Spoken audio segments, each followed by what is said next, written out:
seja em grupos ou sozinhas, tem promovido ao longo da história mudanças significativas nas leis e na cultura em diferentes partes do mundo. Do direito à participação na escolha de seus representantes políticos com o voto, passando pela conquista dos espaços de poder, até a criação de políticas de proteção e garantia de direitos. E minha mãe dizia que eu não gostava de brincar de boneca. Eu era sempre a médica, a professora ou a comadre que ia visitar as outras. O meu pai nos ensinou coisas maravilhosas, como dançar, jogar biriba. A minha mãe era só amor, música. E minha avó recebia todos que passavam pela fazenda. Lá tinha uma menina negra que era muito danada e eu me aliei a ela para nós sermos mais danadas que os homens. O meu início de carreira foi no handball, né? Eu era atleta de handball. Resolvi fazer esse curso de arbitragem, não por ter visto mulheres, mas depois que eu decidi fazer o curso de arbitragem, eu vi as meninas atuando, né? Meu nome é Maria de Luz da Conceição Alves, conhecida como Cacique Pequeno, no Ceará e no Brasil. Para mim, ser mulher é uma coisa muito aconchegante, né? Nós, como mulher, nós temos também um modelo para mostrar que nós somos um povo forte, somos um ser forte que vivemos aqui na terra sobre a tudo. E aos 15 anos, ao terminar o ginásio, eu já queria vir para Fortaleza, morar aqui. Já nos engajamos na luta das favelas com a Marcha do Pirambu. É uma carreira assim bem complicada, mas eu sempre quis buscar aquilo que era o mais difícil, né? Eu sempre quis estar ali no masculino, que era aquilo que eu via na televisão. Quando eu escolhi ser árbitra, a minha mãe me apoiou demais. Já o meu pai, ele disse assim, a minha filha não vai se meter nesse mundo masculino. Sempre foi desafio. Eu achava que o homem não devia ser mais danado do que as mulheres, ter mais poder do que as mulheres. Achava que a gente tinha que fazer alguma coisa para ocupar espaço. E passei toda a minha vida nessa trajetória. Eu acredito que no início meu pai não me apoiou tanto por conta que é um ambiente muito masculino. Eram poucas mulheres que existiam nesse mundo da arbitragem no futebol. Ele viu a filha dele saindo para os estádios, saindo para o Brasileirão. Ele começou a se orgulhar disso, né? Então todo jogo que aparecia ele estava lá, olha aí, essa aí é minha filha.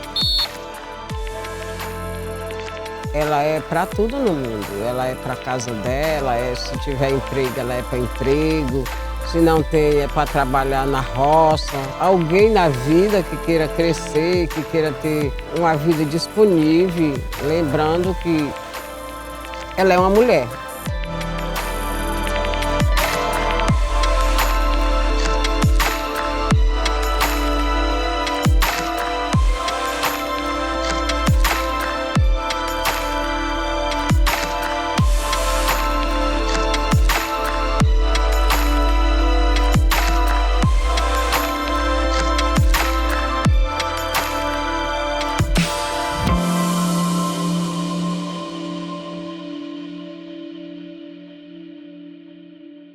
Até quando a sociedade acreditou que as mulheres viveriam submissas ao controle limitante do machismo diante do seu inquestionável poder criador e de transformação social?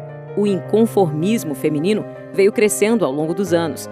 Em 1791, a atriz e escritora Olympe de Gouges redigiu a Declaração dos Direitos da Mulher Cidadã, exigindo a participação política das mulheres no período da Revolução Francesa. Como consequência, na luta por direitos iguais, Olympe foi guilhotinada no ano seguinte, pois suas ideias influenciaram a resistência feminina. No final do século XIX, as primeiras reivindicações do movimento feminista foram o acesso à educação, ao trabalho remunerado e o direito de votar e de ser votada. Nas décadas de 1930 e 40, as lutas começam a obter resultados com mudanças nas legislações e maior participação feminina na esfera política. No Brasil, Berta Lutz é símbolo da conquista do voto feminino em 1932. A partir dos anos 60, vem a segunda onda, o combate ao patriarcado e a luta pela igualdade de gênero. Nessa época, o mundo vivenciou a revolução sexual com a criação da pílula anticoncepcional. A possibilidade de evitar uma gravidez trouxe importantes mudanças no comportamento das mulheres, principalmente relacionadas ao sexo fora do casamento, além da possibilidade de escolher ter ou não filhos. Foi um passo necessário, mas logo percebeu-se efeitos colaterais graves. E de lá para cá, existe um amplo debate sobre o uso desse método contraceptivo. Ou seja, as mulheres passaram também a reivindicar e assumir o controle sobre sua própria saúde. A pílula anticoncepcional, ela entrou no Brasil a partir da década de 60. Ela foi descoberta meio que por acidente, né? Porque em 1957 surgiu uma medicação nos Estados Unidos chamada Enovid, que apareceu para controle de sangramento nas mulheres e que um dos efeitos colaterais dela era a interferência na fertilidade da mulher. E era tudo que as feministas queriam naquele tempo. Que depois, em 1960, o FDA liberou como anticoncepcional. E as mulheres tiveram a sua emancipação naquele tempo e foi a grande revolução sexual, porque a partir dali elas puderam entrar no mercado de trabalho, puderam se formar, entrar na universidade, ou elas casavam cedo para ter filhos, ou elas não casavam, porque elas não tinham como controlar essa fertilidade. E a pílula anticoncepcional, ela veio para revolucionar isso. Outro momento importante foi quando, a partir de 1962, as mulheres não precisaram mais ter a autorização do marido para trabalhar. E em 1968, a grande mídia transmite e noticia a famosa queima dos sutiãs no concurso da Miss América. Durante a década de 1960, o movimento feminista se diversifica, novas vozes surgem para atender às diversas pautas como o feminismo negro. Em 1977, é aprovada a Lei do Divórcio. Em 85, nasce a primeira Delegacia da Mulher em São Paulo. E em 1988, o debate público ganha as manchetes no primeiro Encontro Nacional de Mulheres Negras. O movimento crítica radical, ele teve o seu surgimento mais ou menos 72, 73.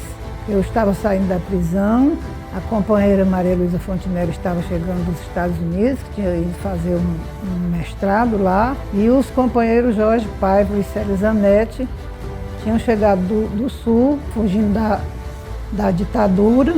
A Maria Luísa se candidatou a deputada estadual, foi eleita, veio o processo eleitoral, ela foi eleita prefeita de Fortaleza, sempre com esse grupo organizado em torno da proposta de uma mudança, né, na sociedade. E essa discriminação continua, porque na nossa percepção, enquanto continuar esse sistema patriarcal, vai continuar esse processo de discriminação das mulheres e que na crise do sistema, todas essas características sofrem um asselvajamento. Aumenta a violência, aumenta a discriminação, aumenta todo esse processo de dissociação sexual. A terceira onda do feminismo ou de movimentos de mulheres começa nos anos de 1990 e segue até os dias de hoje. Nesta fase, a luta por igualdade continua, porém de forma mais profunda, focando não só na questão de gênero, mas de raça, etnia, classe e orientação sexual.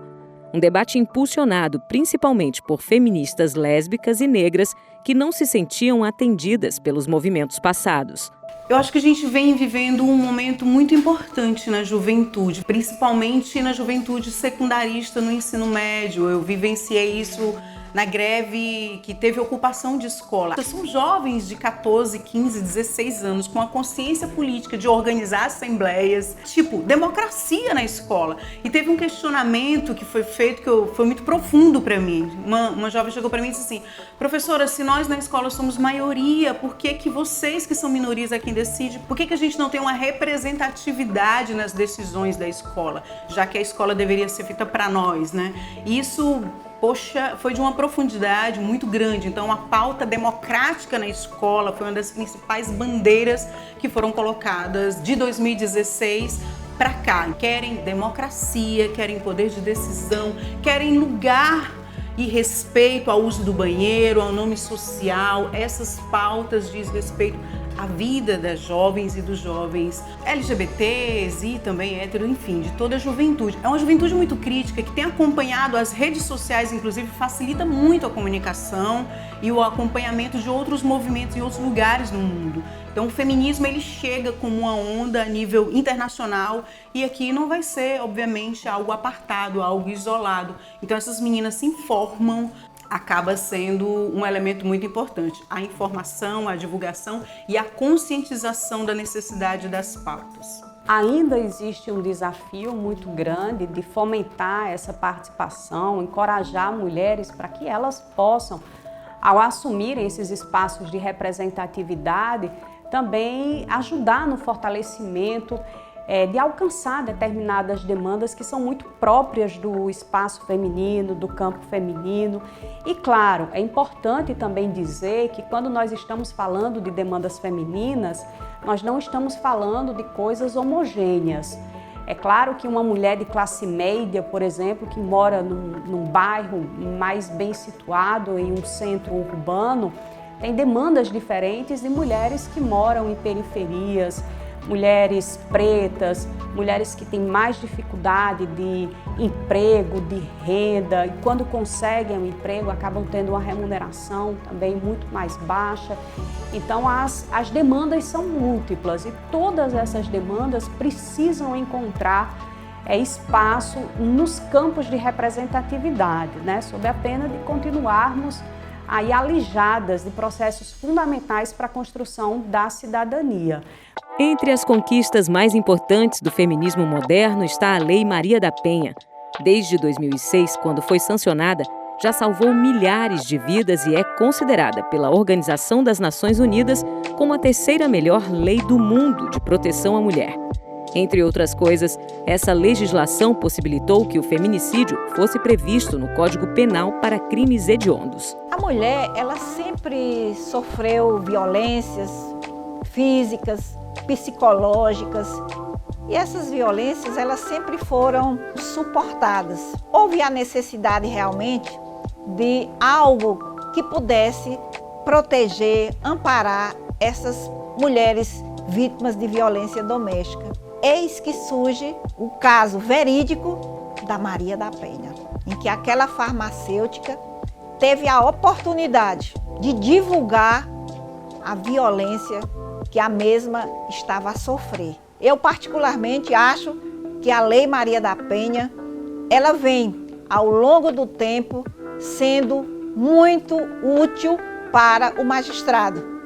Ela vem sendo muito útil para a sociedade. Essa participação das mulheres na política, em especial os mandatos coletivos, ela tem aumentado, mas ainda de forma insuficiente. A gente vê um aumento, mas ainda não alcançando a equidade que a gente acha necessária. E os mandatos coletivos são locais de construção coletiva e, preferencialmente, que as mulheres podem ter essa relevância. A Maria da Penha já tive a oportunidade de participar de vários eventos em que a mesma, ora homenageada, ora palestrante, e senti no semblante da Maria da Penha o quanto ela se sente realizada, prestigiada e, acima de tudo, feliz por ter contribuído e estar contribuindo com a qualidade de vida de muitas mulheres. Em 1975, o estabelecimento do Ano Internacional da Mulher pela Organização das Nações Unidas, na Conferência Mundial do Ano Internacional da Mulher, realizada no México, foi um marco. Naquele momento, 8.000 mulheres representantes de 113 países e de organizações não governamentais debateram 3 temas principais: a igualdade entre os sexos, a integração da mulher no desenvolvimento e a promoção da paz. Esse encontro acabou resultando em organizações como o Centro da Tribuna Internacional da Mulher, o Instituto Internacional de Fundo Voluntário para as Mulheres das Nações Unidas, além de instituir os anos de 1976 a 1985 como a década da mulher. Ao mesmo tempo que nós lutamos para que o Conselho tivesse um papel destacado, nós denunciávamos que essa luta ficava fragilizada pelo esgarçamento das relações das mulheres. Mulheres lésbicas, homoafetivas, hoje dizemos assim, mulheres do parlamento, agrárias, mulheres indígenas, então isso fragilizava a luta. E nós chamávamos a atenção para isso aí. No entanto, o Conselho ajudava a mobilizar. E foi nessa mobilização que nós participamos de vários fóruns em estados, no Ceará, e na Marcha Mundial de Mulheres em 95 para a China. Foi um marco na nossa história de vida. A primeira conferência internacional das mulheres da ONU de 75, ela é importante porque ela abre caminho, ela reconhece, vamos dizer assim, as demandas dos movimentos de mulheres e a necessidade de estabelecimento de uma pauta em nível mundial. Ela tem a participação de 133 delegações de mulheres de todo o mundo e estabeleceram que seria a base para um plano em nível internacional, articulado pela ONU, no sentido de combater essas desigualdades. Prevê ali o avanço das mulheres no campo da educação, direito à educação, a participação política, no campo da saúde, saúde especificamente voltado para as mulheres, o planejamento familiar, o combate à violência, criação de um fundo internacional para o desenvolvimento e apoio a essas ações, e assim como também o estabelecimento de treinamentos, de órgãos de fomento a treinamentos para essas mulheres, para as autoridades desses países, representantes desses países interessados e comprometidos com a agenda que foi estabelecida ali na ONU. Então nós apresentamos lá uma faixa dizendo: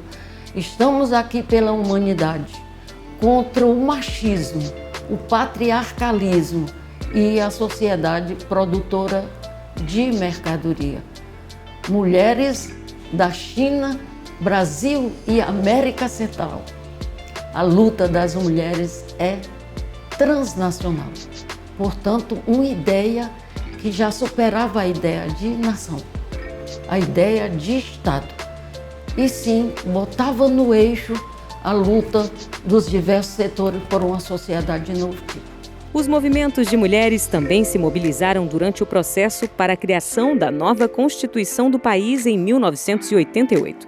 Naquele momento, o Conselho Nacional pelo Direito das Mulheres defendeu, junto ao Congresso Nacional, as propostas da campanha Constituinte para Valer tem que ter palavra de mulher. Foi feito o que ficou conhecido na época como Lobby do Batom. O certo é que o Conselho aprovou 80% de suas reivindicações na Constituição Brasileira de 1988. Na verdade, as mulheres fazem política no dia a dia, no seu cotidiano. Quando reclamam de algo que não está bem na sua cidade, elas já estão fazendo política. Eu acredito que mais efetivamente as mulheres hoje, a juventude tem participado através das redes sociais, estão muito antenados, conectados e participativos, onde acontecem debates, onde a gente percebe cada um dando sua opinião, se colocando no sentido de concordar, de discordar, de sugerir, de propor. E acredito que é uma importante ferramenta hoje para a gente estar antenado, ligado e também para pautar as nossas questões da sociedade como um todo. Mulheres, as meninas, as pessoas trans, nos dá essa certeza assim, da importância da mandata coletiva, não só para a cidade, mas para a política pública. O jeito que a gente faz política, ele é muito diferente. Não está aqui para inventar, a gente está aqui para ouvir a comunidade, ouvir a galera, tanto que somos assim uma das únicas mandatas que retorna aos territórios depois da vitória, e não só aos territórios que caminhamos no processo da candidatura. A mandata Nossa Cara é essa, é a firmeza de que outras mulheres vão vir, outras mulheres vão ocupar esse espaço, e a certeza que as nossas pautas, as nossas políticas públicas aqui, para chegar perto da comunidade, sabe? Ela vai sendo feita junto com a galera. Em 1986, foi criado no Ceará o Conselho Cearense dos Direitos da Mulher, um órgão de mediação política e institucional entre as demandas dos movimentos feministas e de mulheres e o poder público estadual, no planejamento, articulação e proposição das políticas públicas para as mulheres no Ceará. Nós temos no Ceará uma das lutas importantíssimas, que foi o apoio que o movimento de mulheres deu a Maria da Penha quando ela estava sendo perseguida e espancada e ameaçada de morte. Nós dizemos conquistas na lei quando o Ceará, ainda hoje, é o que revela o maior número de perseguição e de violência contra as mulheres. Então, um machismo muito forte. Nós dissemos às companheiras no Cariri, quando foram assassinadas 7 mulheres, nós perguntávamos o que é que estava por trás disso aí. E descobrimos no Cariri o escritório do crime. Mataram a primeira mulher a mando de um juiz do Ceará, de Fortaleza, apoiado por setores importantes dos podres poderes, e logo em seguida foram matando as outras. O filho de um juiz, que era tido como psicopata, foi o principal nesse processo. Tinha um tio na Paraíba, um dos corpos ele jogou na Paraíba, porque se fosse pego lá seria protegido pelo tio, o governador. E no momento do seu julgamento, ele fez assim para a União das Mulheres na frente de todos os juízes e de toda a imprensa. Isso são todas expressões do machismo, inclusive o apoio que esse juiz teve de pessoas sérias ou tidas como sérias aqui em Fortaleza. Atualmente é chamado de Conselho Cearense da Mulher. Vinculado à Secretaria de Proteção Social, Justiça, Cidadania, Mulheres e Direitos Humanos do governo do Ceará, ele pretende agora contar com uma política mais inclusiva e participativa, com contribuição efetiva de representantes de movimentos da juventude, da população negra e da comunidade LGBTQIA+. Eu enxergo essa nova geração de mulheres na política de uma forma muito positiva, né? Eu tenho a palavra empoderamento, eu acho que veio muito nessa vontade. Hoje nós temos 405 vereadoras, 31 prefeitas, 48 vice-prefeitas, e a gente vai percebendo que através da Procuradoria Especial da Assembleia, que a gente tem um núcleo específico para tratar da participação da mulher na política, vai fortalecendo. A Coordenadoria de Política de Mulheres, ela é de uma amplitude tão grande, porque a gente não só desenvolve as políticas direcionadas claro que é a mais importante, né? O combate ao feminicídio, à violência, mas também outras formas de fazer política, né? De trazer a autonomia econômica para as mulheres, né? Nós precisamos desenvolver cada vez mais políticas que possam dar suporte à mente da mulher, ao psicológico dela, ao emocional dela, para que a gente possa realmente atingir aquilo que a gente quer, que é 50%, né, nas representações no parlamento, no executivo, no judiciário. O judiciário mais porque é questão de concurso, que as pessoas concorrem para tal, né? Mas nos demais poderes a gente quer isso, a gente quer estar lá e fazer acontecer. Mas a gente sofre violência institucional muitas vezes, né, nesse processo, então não é tão fácil. Mas quando a gente está junto, a gente se apoiando uma na outra, a gente consegue. A organização das mulheres negras em torno de suas próprias lutas é fundamental na busca da equidade de gênero e justiça social. Desde os anos de 1970, o movimento de mulheres negras atuou e atua dando visibilidade às causas raciais referentes ao gênero e à classe social. No Ceará, desde 2003, o Instituto Negra do Ceará, INEGRA, atua nessa frente. A minha compreensão de ser mulher vai muito numa construção individual, mas que também com muita contribuição externa, coletiva, do movimento de mulheres, do qual eu participo desde os anos 80, desde os 20 e poucos anos, 20 anos, por aí assim. Ser mulher é uma compreensão também social, política, histórica.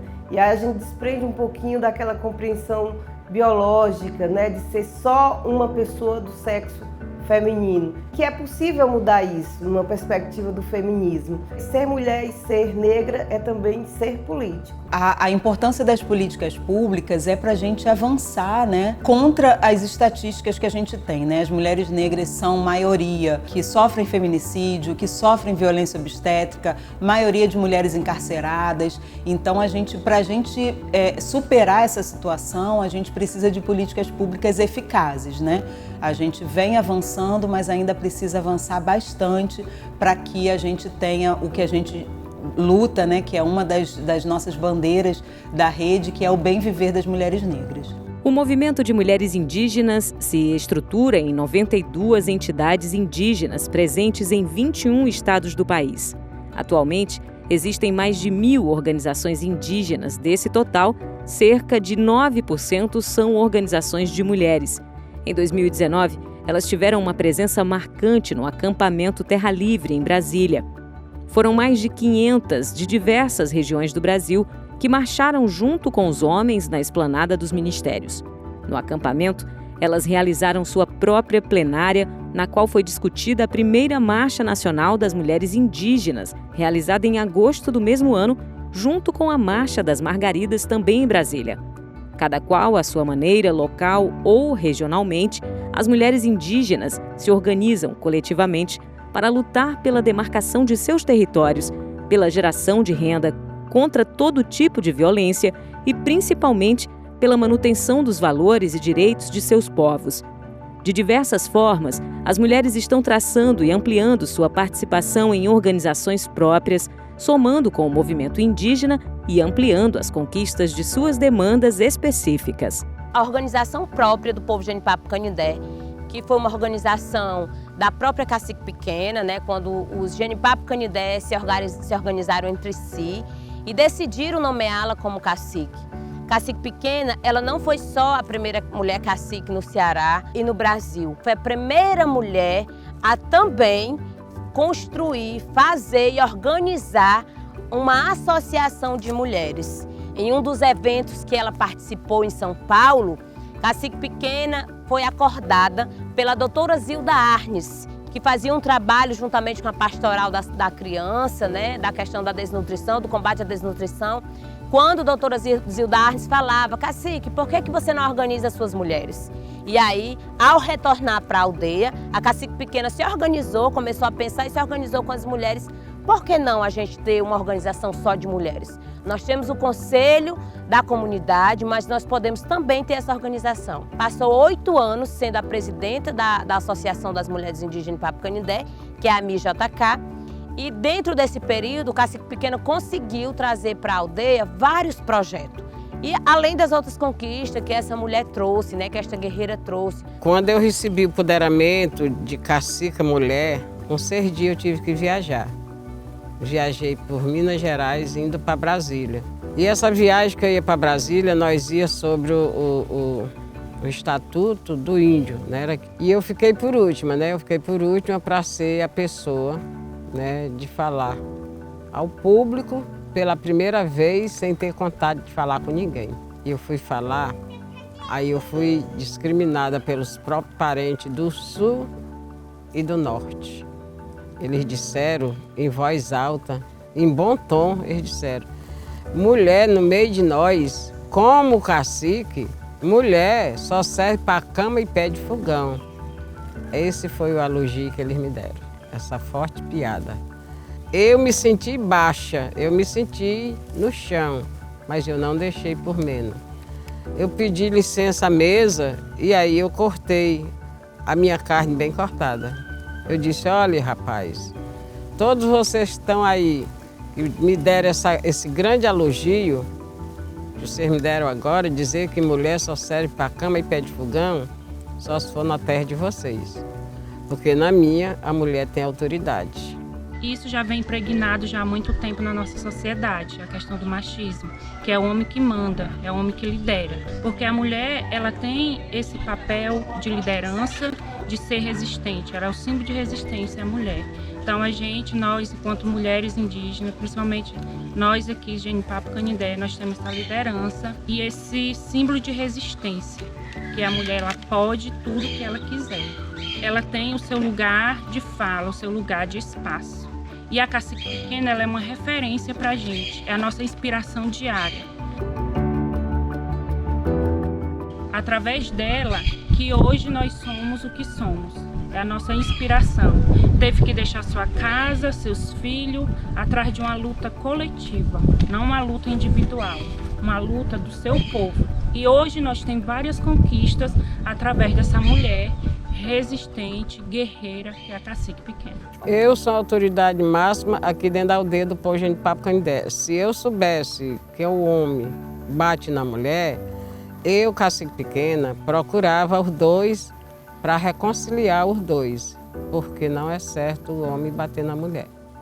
Se ele não me aceitasse e nem me ouvisse, nem me atendesse, eu procurava para frente, eu ia procurar as autoridades. Apesar de eu ser a autoridade máxima aqui dentro, mas eu ia dar meus pulos para ele não bater mais na mulher e nem maltratar a mulher.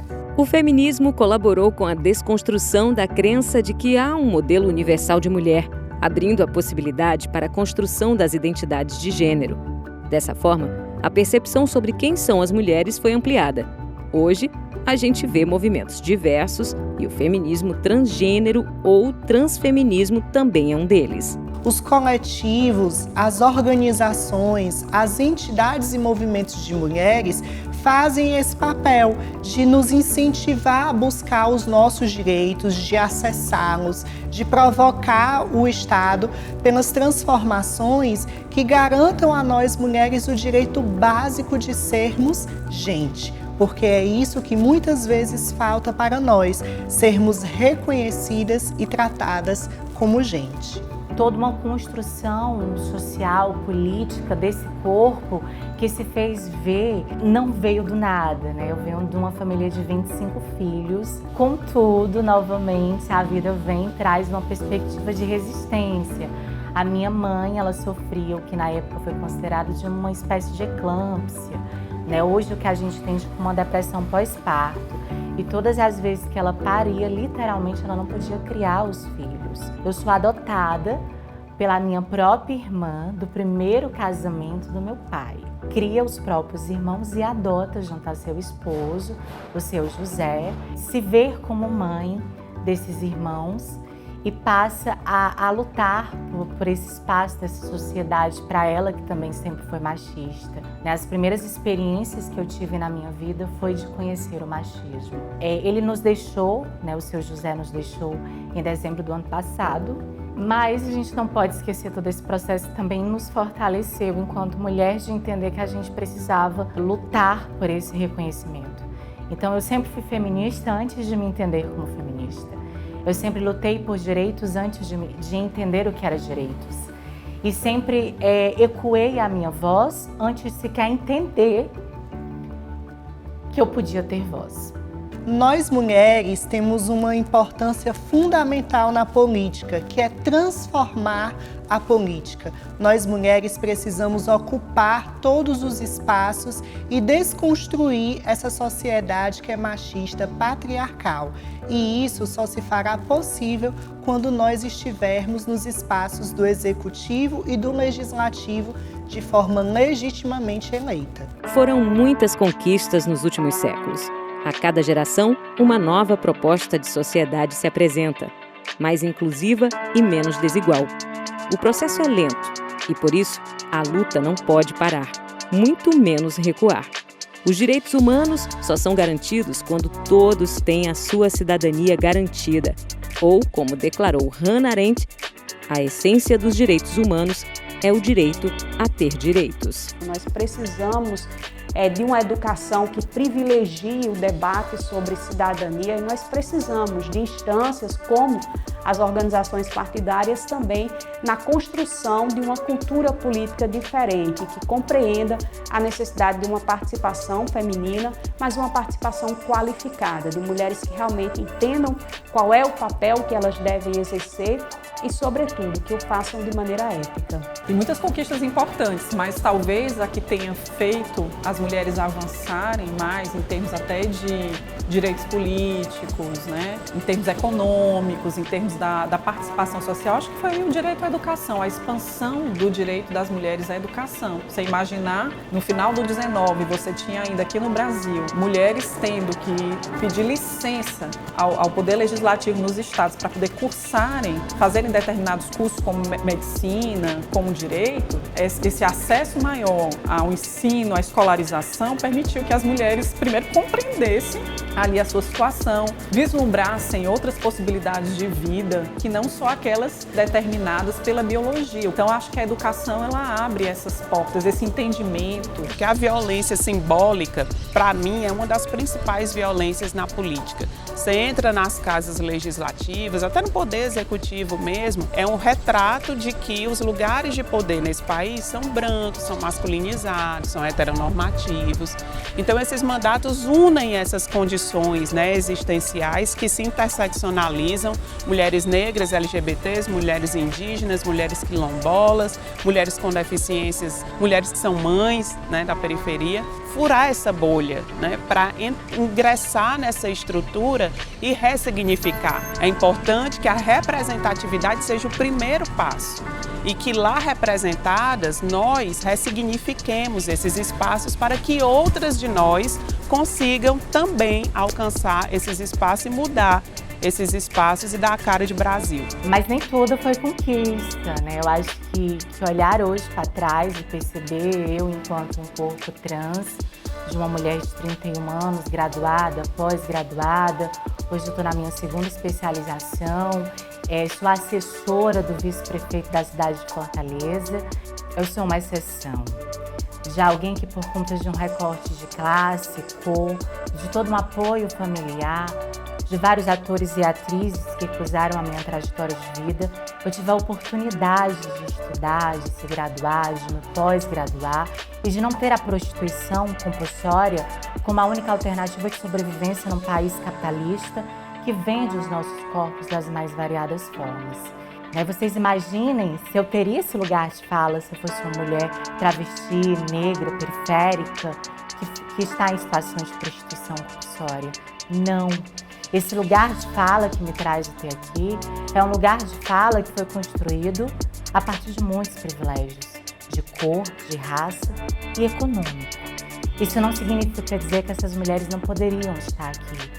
Contudo, é necessário lembrar que, em sua grande maioria, jamais são ouvidas e morrem sem nunca poder dizer de suas conquistas. Para o futuro, o grande desafio, e eu falo a partir de um momento em que a gente tem um recrudescimento aí dos movimentos conservadores, eu acho que tem a ver com a saúde reprodutiva, com o direito ao corpo, né? Com o combate à violência, que está tudo articulado. Falar em escolha sobre a maternidade, falar em direito ao aborto, é uma questão ainda bastante polêmica. Você vê que tem movimentos, né, entre esses parlamentares conservadores que querem retirar o direito das mulheres abortarem em caso mesmo de estupro. A gente vê a perseguição que grupos religiosos e grupos políticos alimentados por esses grupos conservadores fazem, inclusive, quando, por exemplo, uma criança, a gente viu recentemente uma criança conquista o direito ao aborto por conta do estupro, uma menina, né? Então, como se tentou impedir aquilo? E o direito à decisão sobre o ser mãe ou não ser é um dos grandes desafios para o futuro, assim como ainda o combate à violência sexual. A gente vive num país que mulheres são assassinadas todos os dias e não em becos escuros, né? E não em vielas, mas dentro das próprias casas. Então, o machismo é muito forte e ele mata com consentimento, muitas vezes, desses políticos conservadores, né? Do governo reacionário. Um dia, eu também não acreditei que eu pudesse ser essa mulher que vocês veem na tela. Um dia tentaram de todas as formas fazer com que eu desacreditasse na beleza que eu tinha, na performance, na identidade, na resistência, na capacidade de perseverar. Eu lembro muito bem de todas as coisas ruins que olharam e disseram para mim nesses 31 anos. Mas foi justamente tudo isso que disseram que me fez estar aqui. Esse lugar era meu e não tinha por que eu não ocupar e não tinha por que eu não resistir. Então, para você que ainda não acredita que esse lugar é teu, continua lutando. Nós precisamos continuar ocupando exatamente os lugares que disseram que não é para ser nossos. Todas nós somos mulheres e precisamos de ser respeitadas. Existe esse movimento de mulheres femininas dentro da aldeia, todas elas trabalhando num sentido só, todas elas, né? Querem ver o resultado delas para frente. E eu espero conquistar nos próximos anos para as mulheres indígenas só coisa boa, resultado bom para elas, né? Isso é o que eu mais desejo na vida.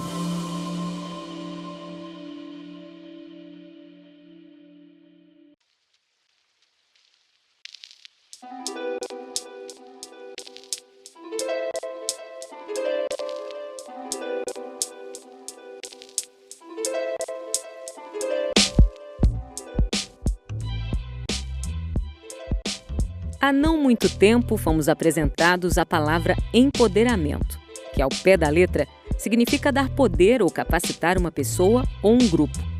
Mas seu conceito é um pouco mais complexo, por isso, muitas vezes distorcido ou incompreendido. Ele tem a ver com pensar no coletivo, em se organizar e criar mecanismos de redução da desigualdade entre os gêneros, incluindo e fortalecendo todos os diversos grupos sociais. Seu significado já foi confundido com autoestima, que aí sim tem mais a ver com a capacidade de um indivíduo pensar em si e a valorizar ou não a própria imagem. O empoderamento e a autoestima são dois conceitos muito importantes na luta das mulheres. Eu me lembro muito bem que a minha avó ficava me dando referências na tentativa de estar me influenciando, a estar eu explorando mais esse meu lado artístico desde criança. Me dava referências pequenas para eu poder estar ampliando e ela poder reproduzir nos tecidos que ela pintava. Gosto muito de estar pontuando porque é o início. Em 2018 eu recebi uma homenagem vindo da Câmara Municipal de Fortaleza por representar, por ser mulher e grafiteira. Para mim, estar recebendo essa homenagem, ainda mais por eu vir da periferia, não ter tanta perspectiva de vida, nenhuma perspectiva futura do que eu faria. E ainda mais por ser uma mulher negra, eu me senti super lisonjeada por estar recebendo essa homenagem. Eu consegui ser reconhecida em uma outra cidade, onde eu estou conseguindo construir a minha história, o meu histórico, que é tão difícil, ainda mais por eu ser mulher, estar numa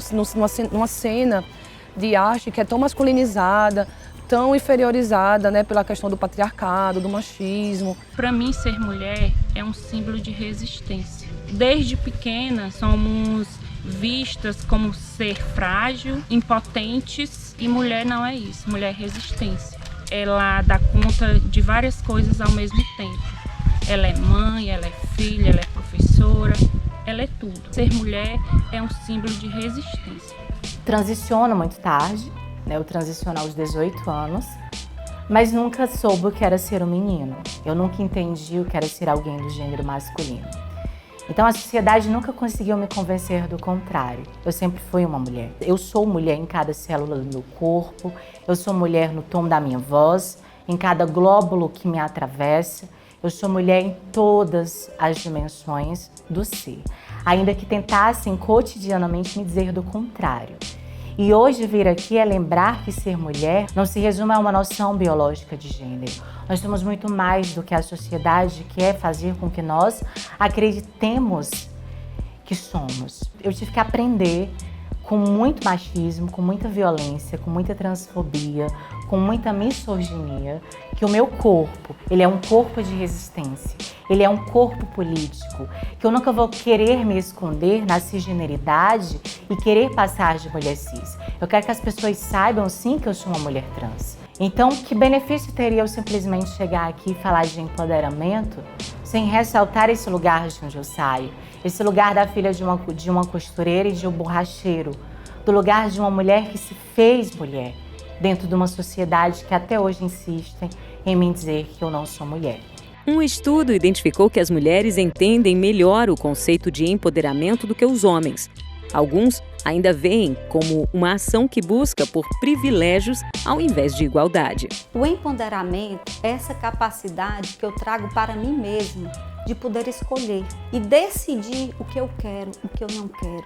É aquela que sabe o que ela quer, ela sabe para onde vai, ela tem os objetivos e o planejamento decidido. Isso é empoderamento. Se autoafirmar, é se desconstruir, você conseguir ser o que você é de fato, sem medo dos clichês e do que a sociedade vai lhe falar. Para mim, isso é empoderamento, é você conseguir, de tanta problemática, você conseguir ser o que você é, sem nenhuma restrição, sem nenhum medo. E aqui, realmente, na tribo, quem manda são as mulheres. Elas têm essa liderança, sim. A gestão da escola indígena é comandada por 3 mulheres. Nós temos a Associação das Mulheres e temos também a nossa cacique pequena, a primeira cacique da América Latina, mulher. A aldeia Genipapo Canindé é liderada por mulheres, sim. Da mulher cada vez mais perceber que ela não tem que se comparar ao homem. Ela tem suas características, nós temos as nossas diferenças e essas diferenças são super positivas. é interessante que a gente consiga um espaço igual na sociedade, direito a ter o mesmo salário, enfim, esses direitos sociais. As nossas diferenças somam e a gente está percebendo que a mulher não é frágil. Essa coisa da mulher ser forte e ao mesmo tempo ser feminina, eu acho que é uma das grandes conquistas, né? Eu não preciso estar me comparando ou estar brigando ou estar tentando ser igual ao homem. Basta eu ser mulher, feminina, como a gente é mesmo, e lutar dessa forma. Porque para mim ser mulher é ser e sentir-se para além do material, é do espiritual, é a questão de ser deusa, de ser rainha, né? Que a gente tem uma ligação muito para além, né? Do universo, né? Para mim, o sentir-se ser mulher, porque eu acredito que Deus é uma mulher preta, né? Enfim, e para mim, ser mulher, ele vai para além do material, é o espiritual, é o sentir, é as energias, né? E ser mulher é isso, é para além do universo. Segundo a professora feminista norte-americana Nellie Stromquist, o empoderamento consiste de 4 dimensões.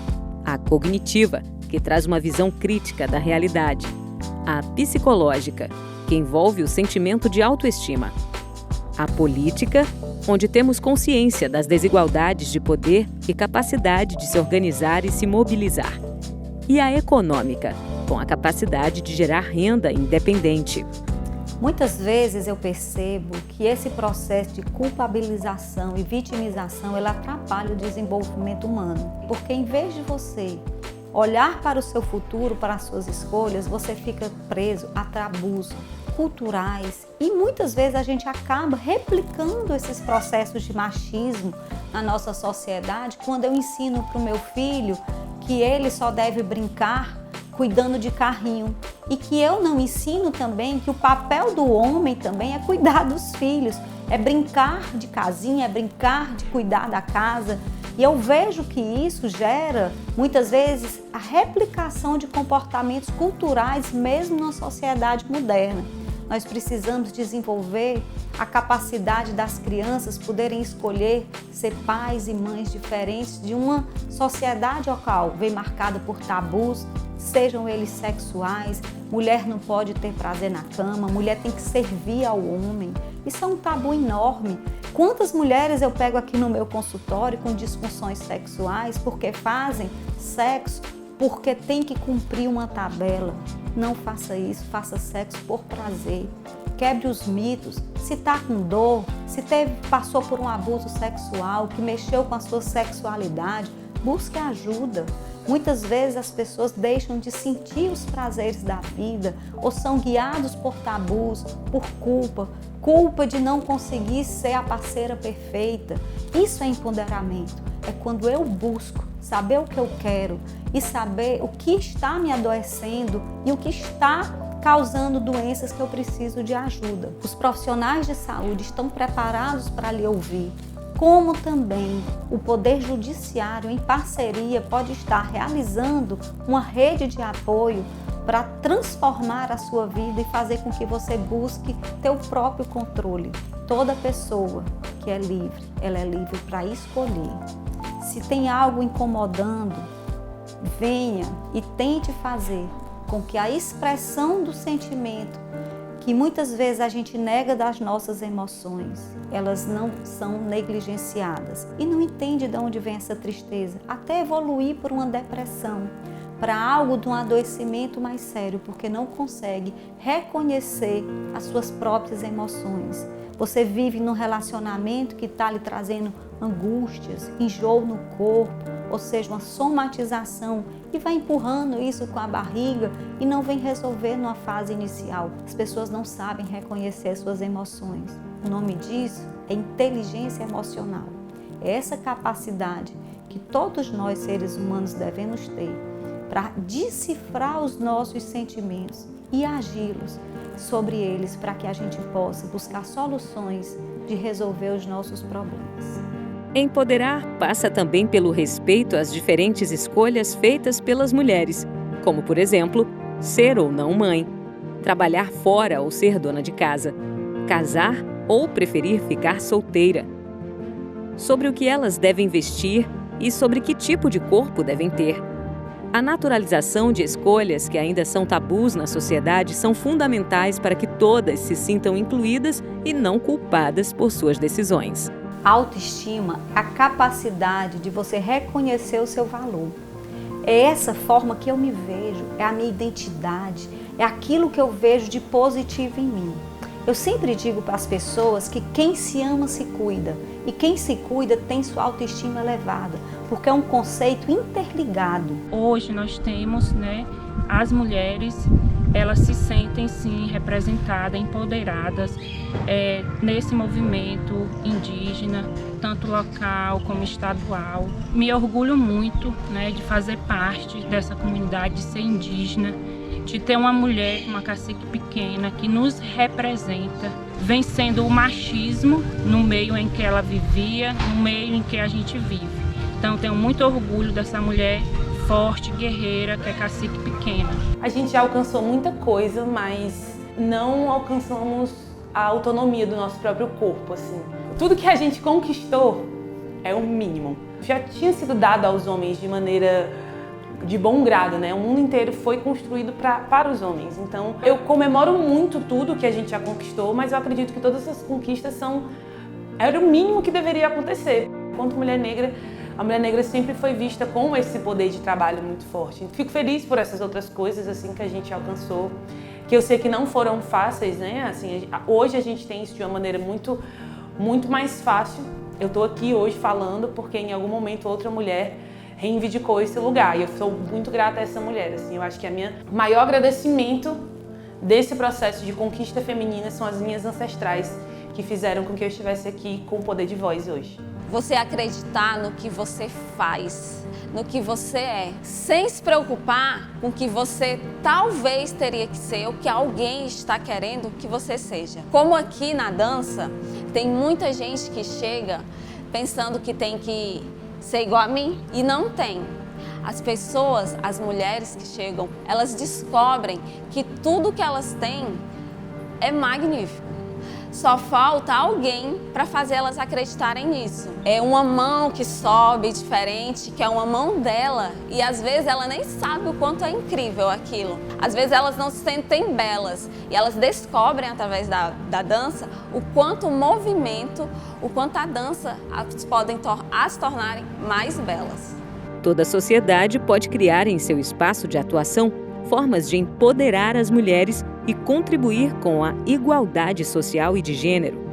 Vamos ver alguns exemplos. A importância do empreendedorismo social, ele vai muito além da caridade. É algo que você vai fazer continuamente, é algo que você está impactando, que está tendo resultado e é algo que é uma missão maior do que você, Assim, eu gosto de falar a partir desse olhar, a partir dessa iniciativa de missão, de amor, realmente de perseverança, De realmente militar mesmo por essa desigualdade, por essas injustiças sociais que a gente tanto vê. Essa importância é justamente isso, é dar por igual, sabe? É proporcionar a mudança mesmo, de dentro para fora.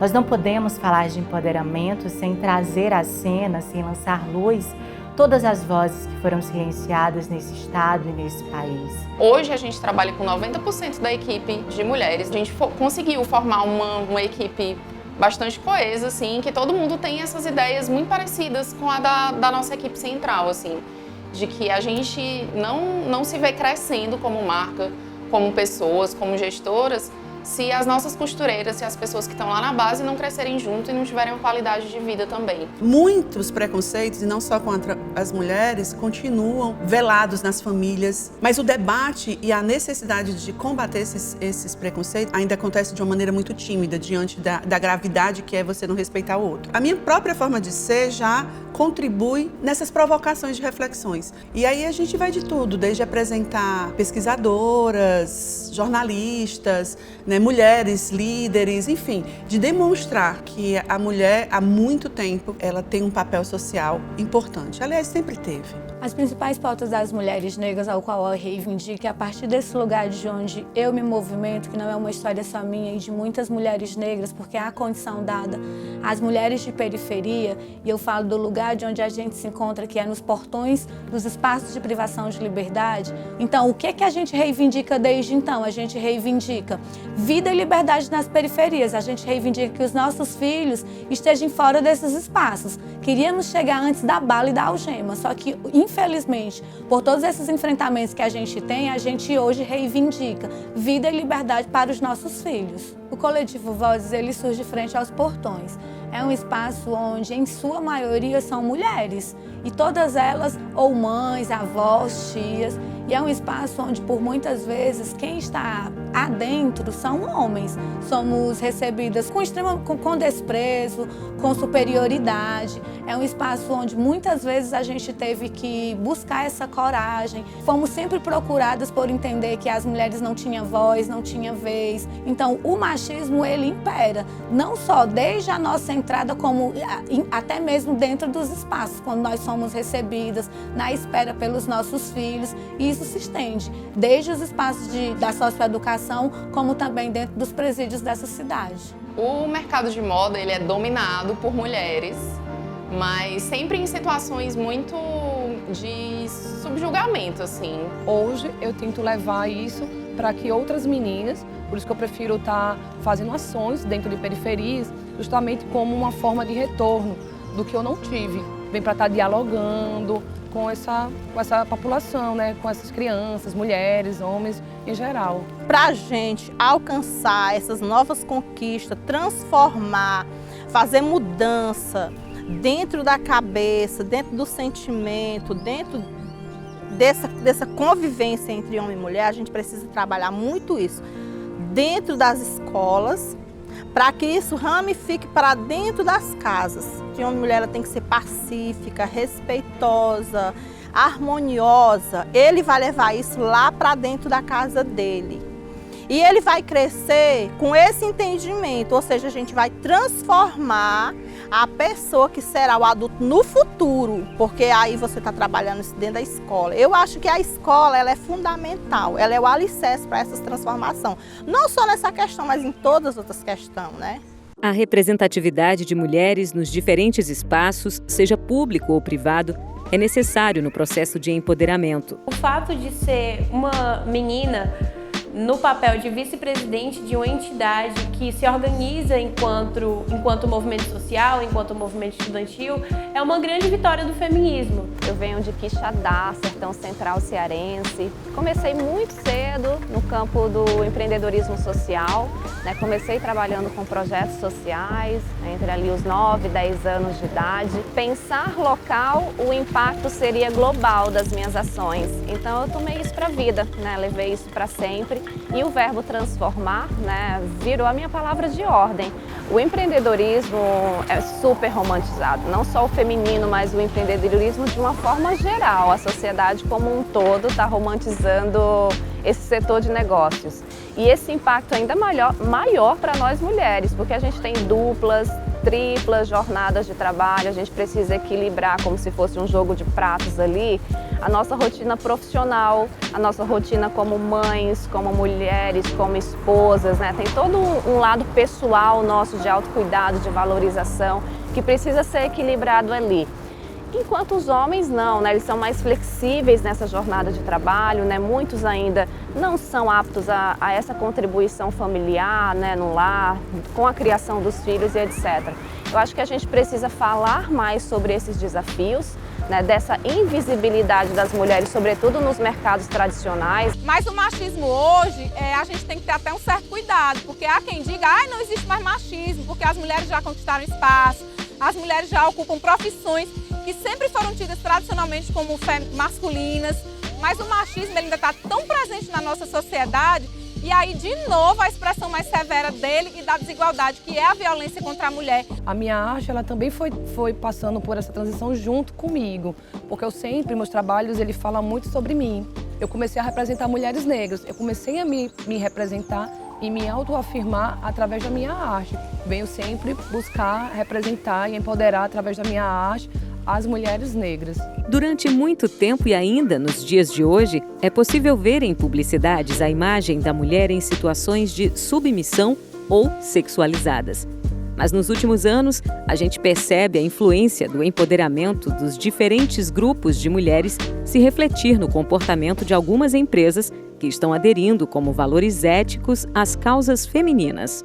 Hoje a gente vê, um movimento grande das marcas em prol de causas. Se apropriam dessas causas e colocam nas suas ações de comunicação, nas ações afetivas dela mesmo enquanto marca. A causa do empoderamento feminino é uma que está muito premente, na nossa sociedade. A gente percebe esse pulsar no próprio consumidor. Hoje o consumidor ele tem a informação, ele sabe onde acessar, ele tem o poder. A gente diz que o consumidor também é muito empoderado.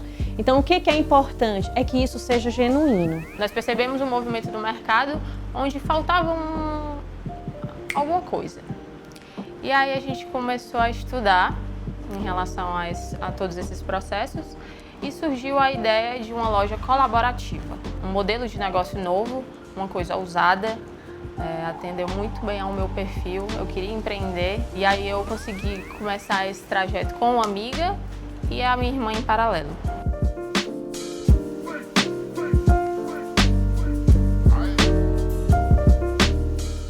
Eu sempre tive muita dificuldade de encontrar roupas para mim, apesar de não ter um corpo muito distante do padrão que as marcas apresentam. Eu tenho ainda um padrão de corpo diferente do que a maioria das lojas tradicionais oferecem. Então foi para cobrir essa necessidade aí de um corpo curvilíneo, com bastante quadril, com bastante curvas mesmo. Hoje a gente abraça mulheres que vestem do 36 aos 50, trazendo roupas funcionais para que mais mulheres tenham mais liberdade no vestir, para que elas possam fazer outras coisas que não sejam se preocupar com a roupa que elas estão vestindo. Somos seres humanos diferentes, com sensações diferentes, que diariamente estamos recebendo outras intervenções do mundo e a gente tem que estar ali regrando, E é muito difícil você não ter um apoio, não ter um amparo, não ter uma mentoria. Quando a gente começou, nosso propósito era ter um espaço onde nós íamos expor produtos de outras pessoas. Com o tempo, nós fomos percebendo que essas pessoas elas conseguiam se desenvolver e isso respingava na marca. A caminhada da mulher é mais difícil, porque a gente vive numa sociedade muito machista.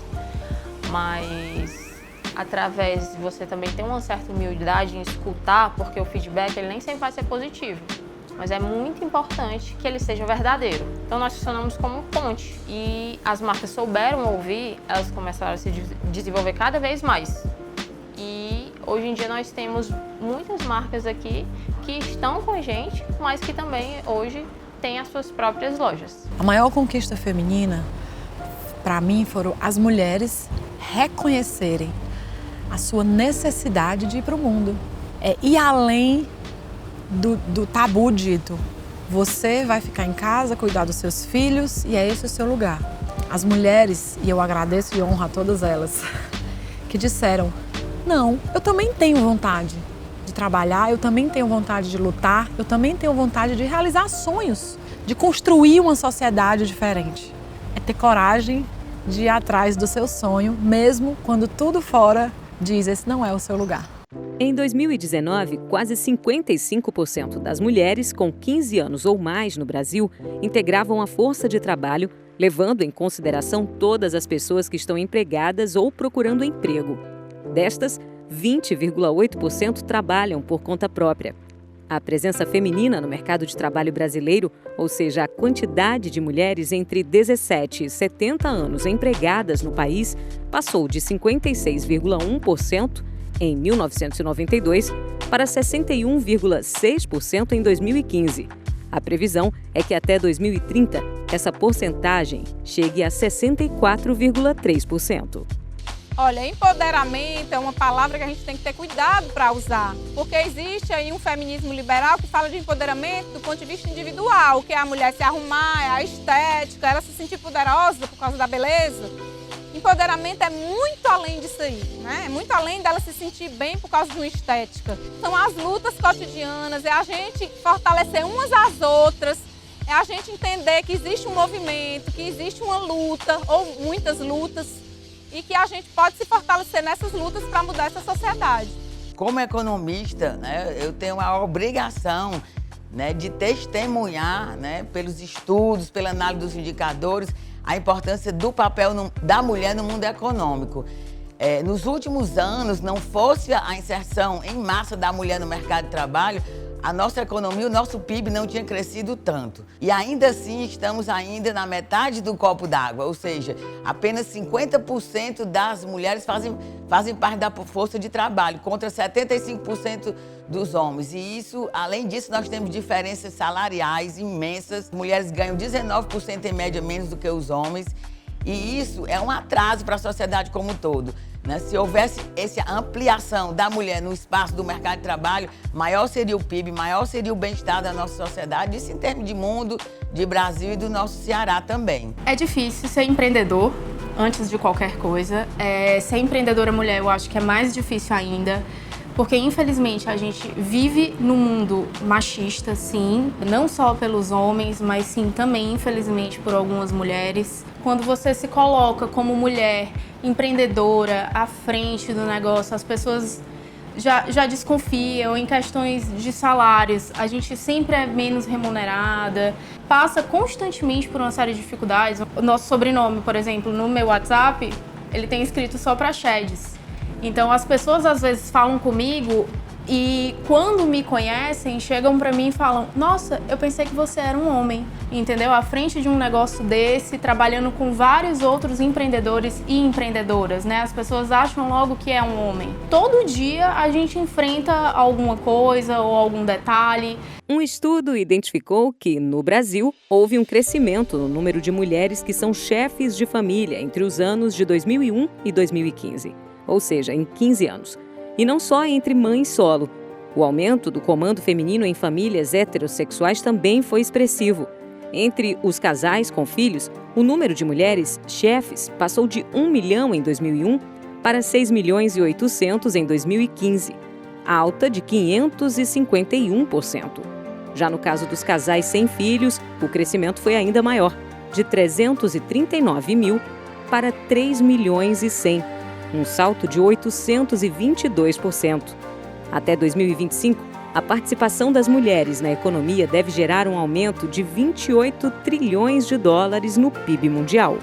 Então, essa esfera também da mulher, da economia do cuidado, ela não é reconhecida pela sociedade. Não é só a questão doméstica. É fundamental que tenham políticas públicas que fomentem esse empreendedorismo e a inserção da mulher no mercado de trabalho, para gerar essa oportunidade para elas se inserirem no mercado de trabalho, que não seja só a carteira assinada, já que tem dificuldade de inserção no mercado de trabalho formal.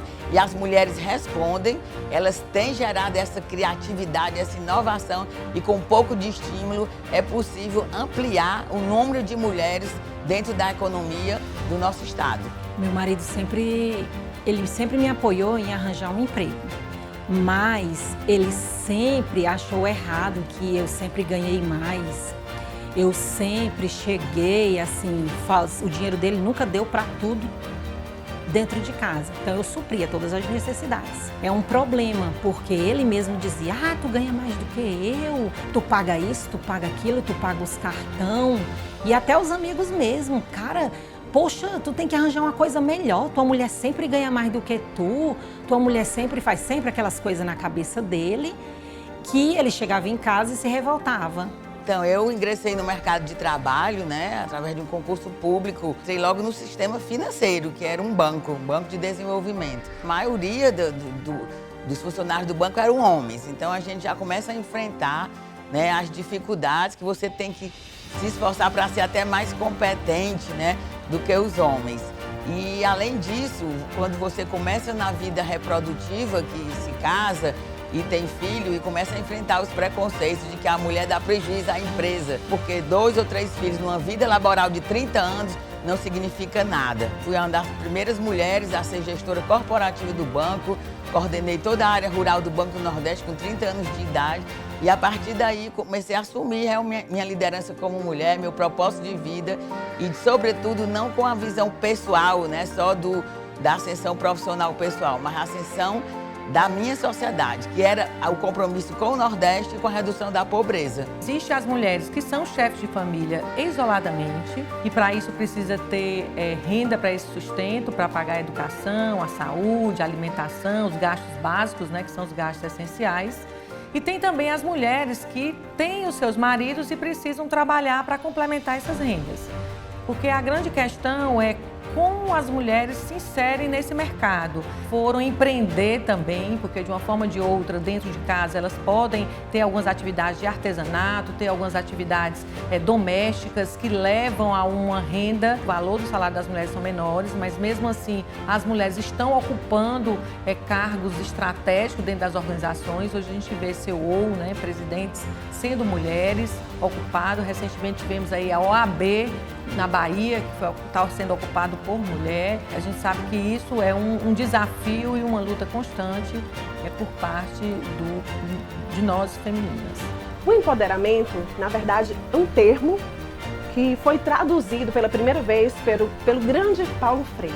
Ele traduziu o termo empowerment e trouxe para nós brasileiros o conceito de conceder poder a. E quando a gente traz para empoderamento feminino, a gente rememora a grande passeata que houve em Nova York, onde 15 mil mulheres se reuniram em busca por seus direitos trabalhistas, em busca por melhores condições de trabalho. É conceder à mulher o direito de buscar todas as suas condições legais, iguais, de gêneros. A mulher, ela pode sim ter o seu posicionamento sem perder a sua feminilidade, sem perder as suas características originais, sem perder a sua beleza, sem perder o cuidado consigo mesma e ainda assim ser forte, decidida, determinada e ter toda a sua característica e igualdade de direitos em todas as esferas da vida. Durante a minha vida profissional, eu enfrentei alguns preconceitos de gênero, né? O próprio espaço de trabalho, da nomeação, é como se fosse surpresa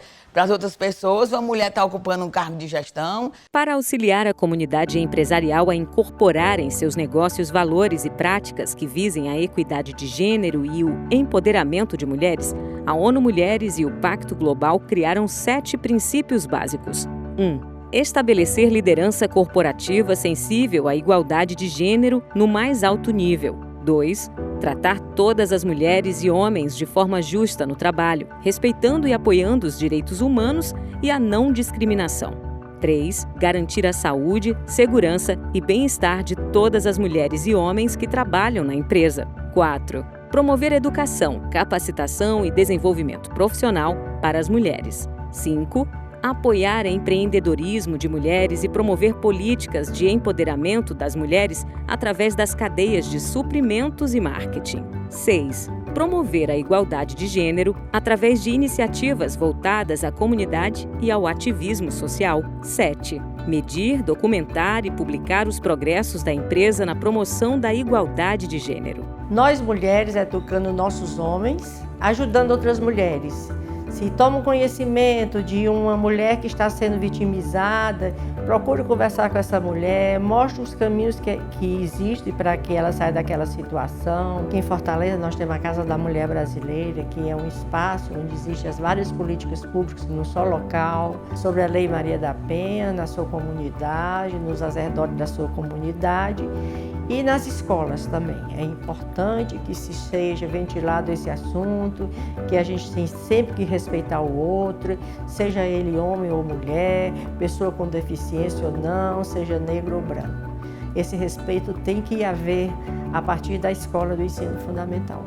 Então, com relação ao torcedor que xinga e tudo, né, a gente tá ali a poucos metros da arquibancada, né? E muitas vezes eu sei que aquele torcedor que está ali, ele está extravasando aquele problema que ele tem durante a semana, né? Trabalho, família. Mas muitas vezes eu sinto que, por ser mulher, às vezes eles xingam mais do que um homem. Lá no meu território, a mulher, ela tem autoridade igual um homem.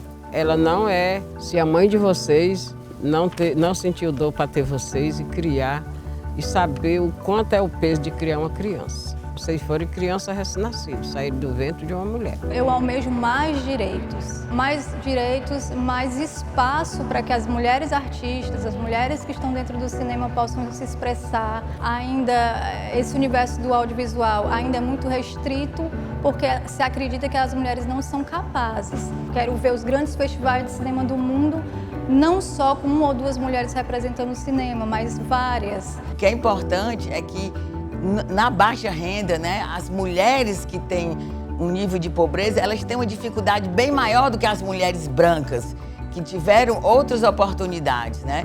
Então eu acho que é fundamental a gente estar olhando ter esse foco na desigualdade, na redução da pobreza, e a mulher está presente, ela se cruza com a questão da desigualdade e da pobreza, e é realmente fundamental ter políticas públicas ativas, né, focadas no empreendedorismo feminino e na inserção da mulher no mercado de trabalho. É só a questão de oportunidades. Mulheres, elas precisam de oportunidades, né? E eu acredito que dando oportunidade hoje, amanhã e sempre, a gente vai conquistar cada vez mais. Nós continuaremos resistindo, nós continuaremos sobrevivendo no país que mais mata travestis e mulheres trans. Várias desigualdades que fazem com que muitas mulheres negras, eu trago à cena isso, eu preciso ressaltar, muitos corpos travestis e trans sequer tenham a possibilidade de envelhecer nesse país. Um dia eu também não acreditei que eu pudesse ser essa mulher que vocês veem na tela.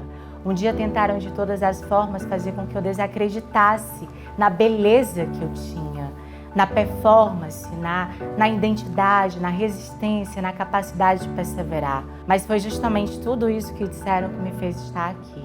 Esse lugar era meu e não tinha por que eu não ocupar. Então, para você que ainda não acredita que esse lugar é teu, continua lutando.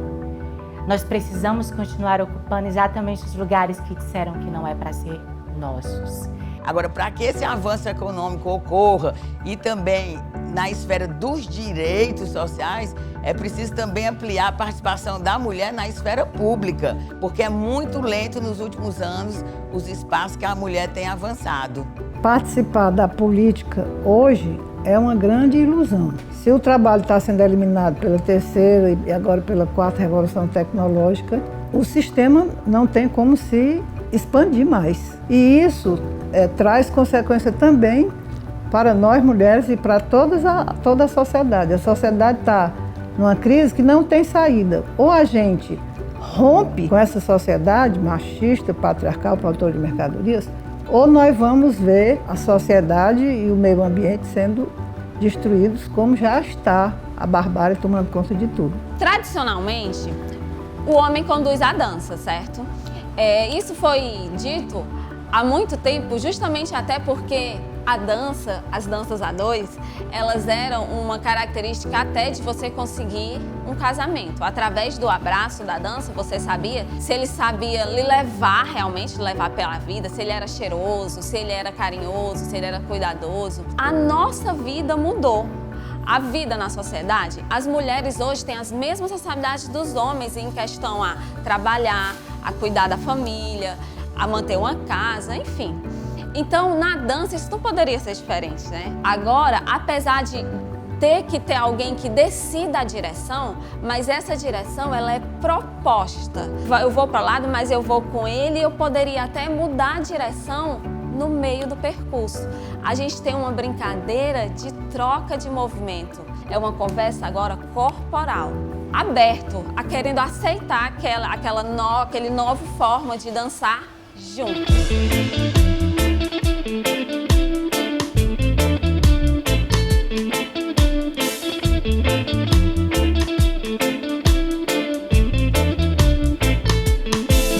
Queimamos a largada, como queimamos na cama.